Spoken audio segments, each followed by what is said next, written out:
In January 2023, Canada signed the biggest defense contract in its history. And the world cheered. But hidden behind that decision is a fighter jet the Pentagon never wanted Canada to seriously consider. It isn't stealthy, it isn't flashy, yet it threatens the entire American air power doctrine. And once you understand why, you'll never look at the F-35 deal the same way again. Who would have believed this would actually happen? In January 2023, Ottawa announced a historic move: the purchase of 88 F-35A Lightning II fighter jets, valued at 19 billion Canadian dollars. It became the largest defense contract in Canada's history. The international community applauded. Washington breathed a sigh of relief, but there was one question almost nobody dared to ask out loud. Was this truly the right decision? Because hidden behind that announcement is another aircraft, one the Pentagon never wanted Canada to seriously consider. A jet from Sweden. Not large, not flashy, no fifth-generation stealth. Yet it directly challenges the entire air power philosophy the United States has promoted worldwide for the last 20 years. That aircraft is the Saab JS-39 Gripen. And this is the story few want you to hear. America believes in absolute power, technological superiority, and total air dominance. The F-35 is the pure embodiment of that mindset. A fifth-generation stealth fighter designed to penetrate deep into hostile airspace, destroy air defenses, and establish complete control. During Canada's 2021 fighter competition, the F-35 scored an astonishing 95% in military capability. That score alone tells you everything. On paper. But there's a problem. To achieve that level of dominance, the F-35 requires massive airbases, complex logistics chains, expensive digital ecosystems, and large maintenance teams. It's like a powerful tiger that can only survive in perfect conditions. Sweden chose the opposite approach. The Gripen scored just 33% in Canada's military capability assessment. By American standards, that looks terrible. But that's because the Gripen was never designed to dominate. It was designed to survive. Distributed operations instead of centralized bases. High readiness instead of maximum performance. Operating from highways instead of massive airfields. That isn't weakness. It's a completely different philosophy. And for Canada, that philosophy may actually be the better fit. Picture yourself as a Canadian pilot. Your mission isn't bombing Damascus or Baghdad. Your mission is patrolling the Arctic, intercepting Russian bombers along the border, defending NORAD approach routes across the longest coastline on Earth. Outside temperatures near minus 45 degrees Celsius, the nearest base hundreds of kilometers away. Weather conditions among the harshest on the planet. Now ask yourself, what aircraft would you want to be flying? The Gripen was built specifically for this environment. Sweden faced the Soviet threat throughout the Cold War. They knew that in real conflict, large air bases would be destroyed first, so they built an entirely different system. Over 90 dispersed road bases across Sweden.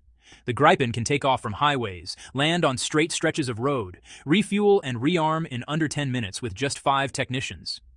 The entire engine can be replaced in under an hour at a dispersed location. No major airport required, no special equipment, just a road and a small team. And then there's climate. The Gripen has been tested in temperatures as low as minus 45 degrees Celsius, exactly the conditions found in northern Canada. While the F-35 was optimized for desert environments and climate-controlled hangars, the Gripen was born in snow and ice. What does that mean in practice? It means while an F-35 sits in a hangar waiting for ideal conditions, the Gripen is already airborne on Arctic patrol. While the F-35 may require a crew of 50 to prepare for flight, the Gripen needs 5 and is ready within minutes. This isn't a technology debate, it's a philosophy debate. And for Canada's actual defense mission, the Swedish approach starts to look far more logical. Now here's where things get even more interesting. Money. The F-35A costs roughly $40,000 to $50,000 per flight hour. In 2021, the official figure was $41,986. That sounds reasonable for a fifth-generation fighter, until you do the math. Multiply that by 88 aircraft, by thousands of flight hours per year, by a projected 42-year service life. Back in 2012, KPMG estimated Canada's F-35 lifecycle cost at 44.8 billion Canadian dollars. That estimate is now outdated.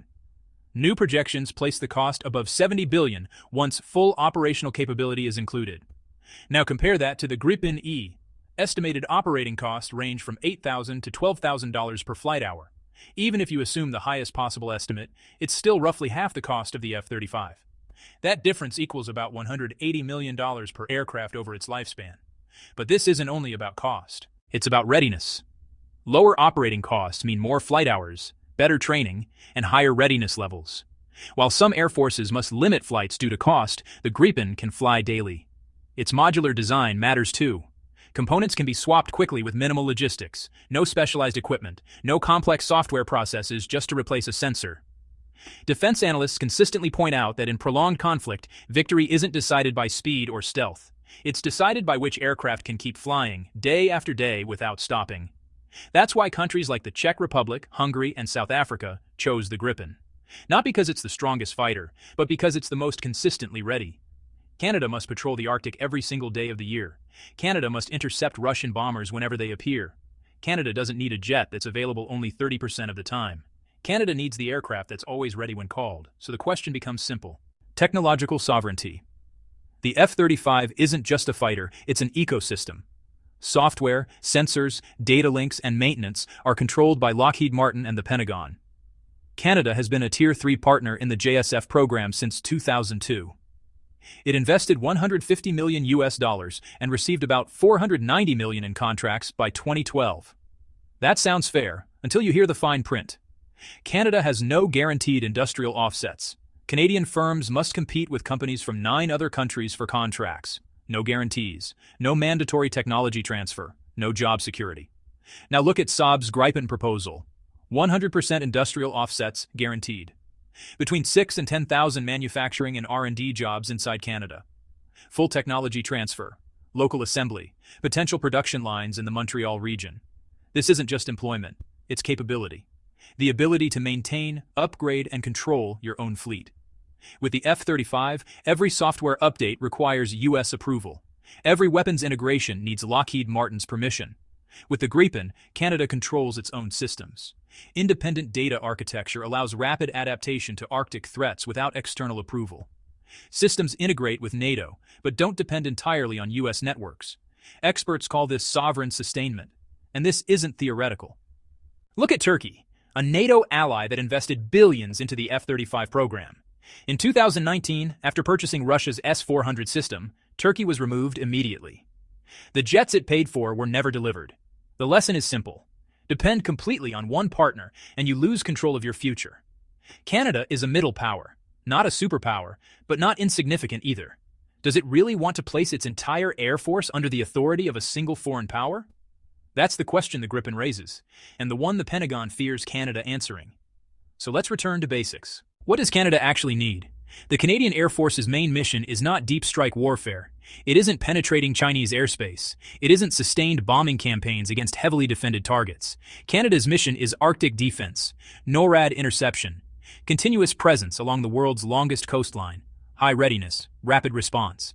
This is a defensive mission, and defensive missions require different tools, high sortie rates, long endurance, reliable performance in extreme cold, constant readiness, every single day. The F-35 was designed to fight wars Canada will likely never fight. The Gripen was designed for the missions Canada flies daily. If 95% of the F-35's capability is for missions Canada doesn't need, what does that score really mean? And if 33% of the Gripen's capability matches 100% of Canada's needs, is that truly a weakness? A mixed fleet. 16 F-35s for NATO interoperability and rare stealth missions. 72 Gripens for daily Arctic and NORAD patrols, built in Canada, creating jobs, flying constantly, maintaining sovereignty.